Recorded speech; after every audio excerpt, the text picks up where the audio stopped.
It's me, it's Queen Aseharu, and thank you for joining me for another wonderful edition of Ask an Aquarius. If you haven't already, please hit the red subscribe button and smack the bell.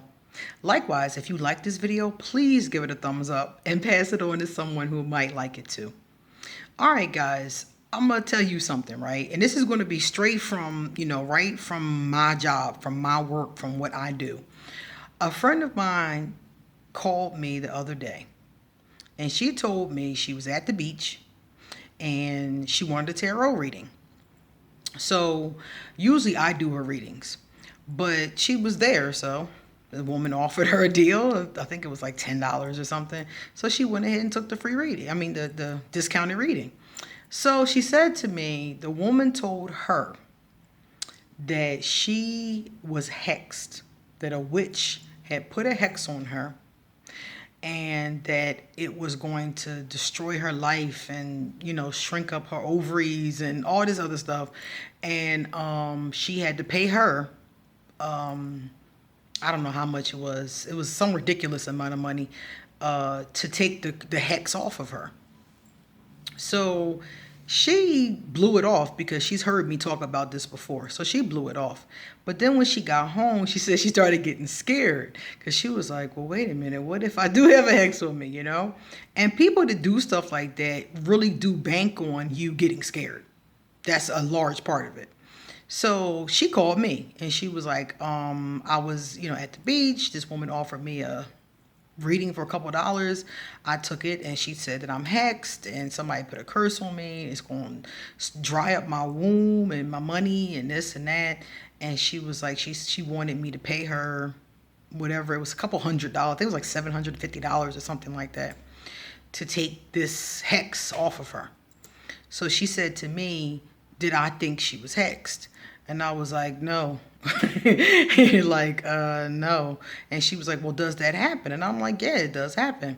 And she said, well, how do you know when somebody's hexed? And I said, well, let's go down the checklist, And I was like, write these down. And if this happens to you, or if these things happen, and, like if more than one of these things, like 5 or 6 of these things, 3 or 4 of these things happen to you, then we'll talk about it again. But honestly, I don't really feel like you're hexed.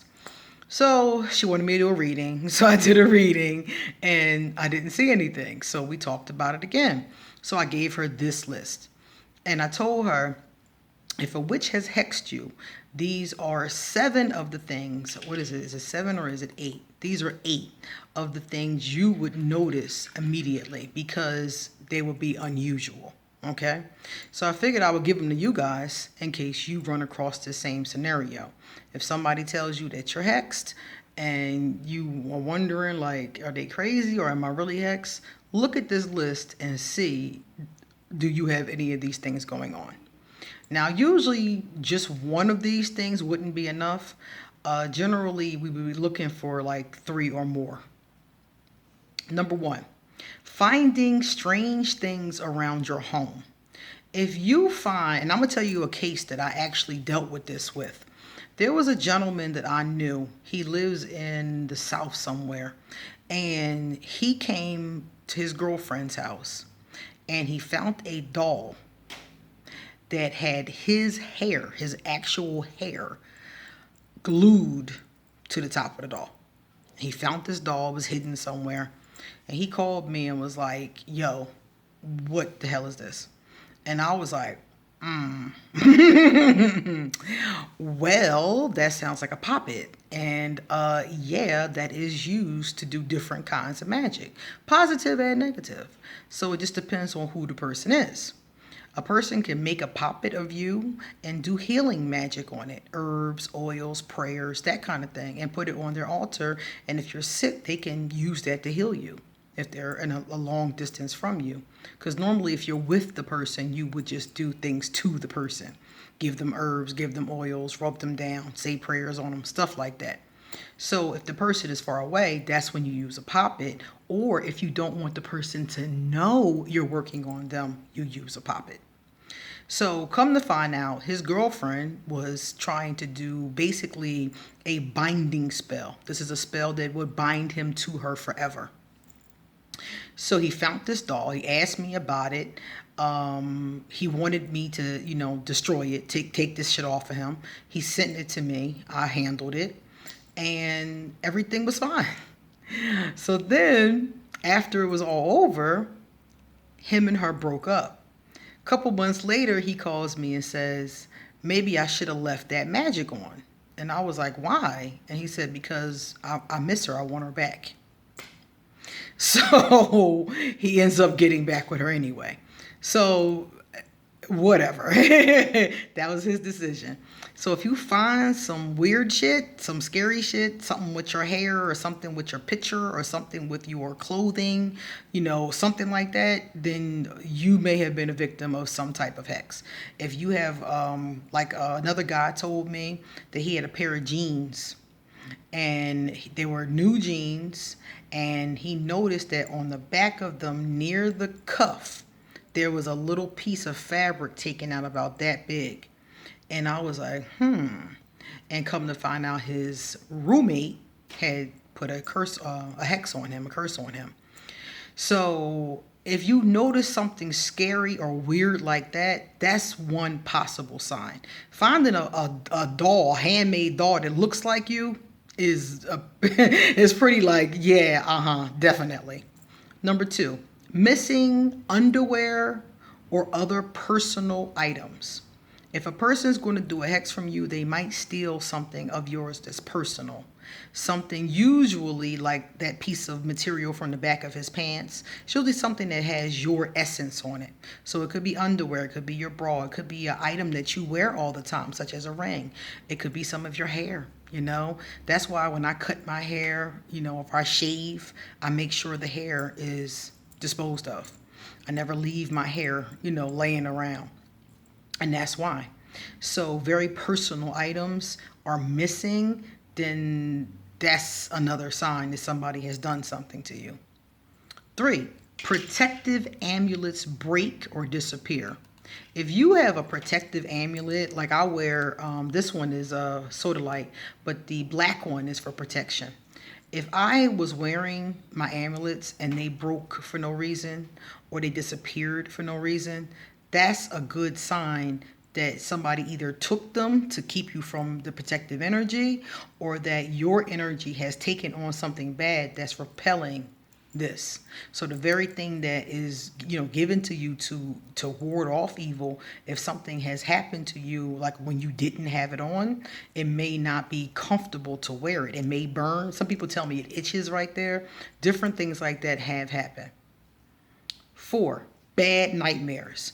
Nightmares about being hexed, being killed, being chased, and they're usually reoccurring. They're dark, they're scary. Sometimes they're about dark beings, the Grim Reaper, demons, scary shit like that.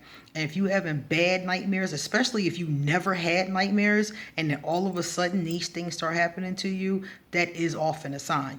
Sometimes your subconscious or your spirit, your soul, whatever you want to call it, will warn you and will show you in a dream that someone has done something to you. So if something like that happens, that's another big sign that you should not ignore. 5, pets or local animals act strange or afraid of you. Pets are smarter than humans in a lot of ways. And one way is they can sense energy. They can sense spirits, and they can sense when your energy is off. So if somebody has hexed you, your pet might not want to mess with you. It might not come to you. Your pet might hide from you. Animals that you usually pet walking down the street might bark at you or growl at you or run from you.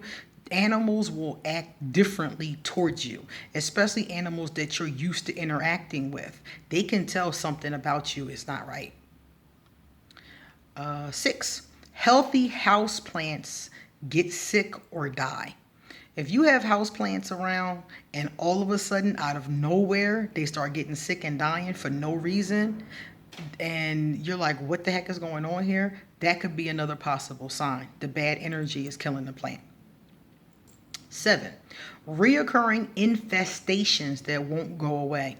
Now, to have an infestation in itself is not a sign of a hex, But if you have an infestation that won't go away, no matter what you do to it, that's a sign. Like finding dead flies and you haven't sprayed, you know. For example, it's normal to have an infestation. When I first moved into this apartment, there was ants in the kitchen. The exterminator came, no more ants in the kitchen. But if the exterminator had come and the ants didn't go away, and then he came back and the ants didn't go away, and then I found something natural online and the ants didn't go away, and then I used some boric acid and the ants didn't go away, that would show me reoccurring infestations is a sign, especially when they're stubborn like that. Usually, if you get an exterminator, your problem goes away. But if you're fighting an infestation constantly, that's a sign that something could be wrong. And number 8, consistent bad luck. Like you just keep having bad luck. You keep on hurting yourself. You keep on falling. You keep on having medical problems. You keep like constantly. And remember, like I told you guys, that if you have one of these things or two of these things, it could be another reason. And that's another thing. Whenever I go through this checklist with somebody, I look for mundane reasons why these things could happen. Okay, you have a reoccurring infestation. Are you letting your cat out and he's bringing in fleas, and every time you get rid of them, they just come back? You see? I look for mundane reasons first before I think it's witchcraft.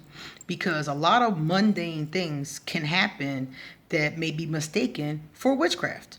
So when it comes down to it, I always look to see if there's something else first. For example, I was talking about,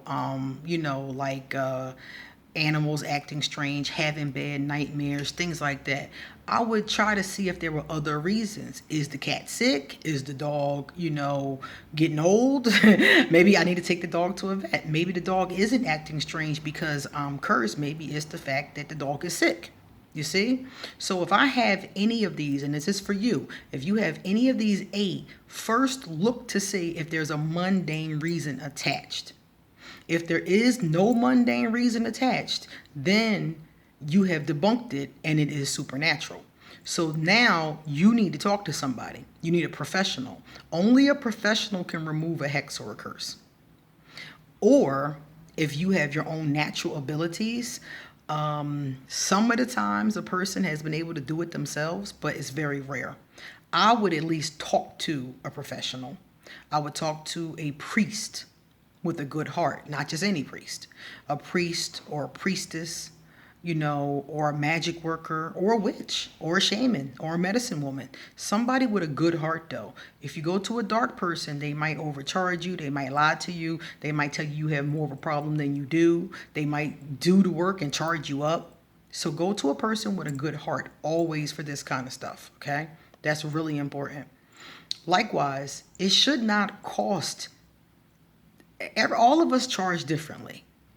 And like my mentor charges like, oh my God, I think it's like $350 just to talk to her. I've never had to go to her for work, but other than exchanges that we've done for each other. But I think it's like $200 or $350 just to talk to her. She has so many clients and she's so high up there that she's just like, look, if you want to see me, you pay my fee.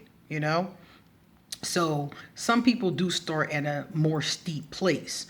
But if they're telling you, you got to give me $750 just to start the work, that doesn't sound right. It sounds automatically like they're trying to get you. Likewise, it shouldn't cost all that much money, you see? Like I said, we all charge different prices. But if you putting out $700, $1,000, $3,000, $5,000, $20,000. The higher up it gets, the more scammy it sounds. The average person, like a priest from like a Roman Catholic church, won't charge you anything. They'll ask you for a donation for the church, and they'll come out and they'll cleanse your home and that kind of thing. A priestess or somebody like me, we have different fees that we charge. But like I said, the higher it is, the more suspect it sounds. Okay? So be very careful about who you talk to about it, because you might have a problem, but you got to be careful who you allow to help you with your problem. Okay? So this is my little piece for those of you who've experienced this or might be wondering about this, and I hope that it helps you, okay? All right, guys, it's time for me to get going. So if you want to send me a love donation, I'll leave my PayPal. If you want to become one of my Patreons, I'll leave that information under here. If you want to hit me up on social media, all of that will be underneath this video, okay? Likewise, I'll link, I did a video once called Protection Magic for Everyone. I'll link that underneath this video because that can help you before something like this happens. And I also did another one with a similar title, and I'll leave that one too. Okay, guys, let me know if you've ever experienced any of this, if you know somebody who has. These are just things I've come across in my line of work. How about you? See you later.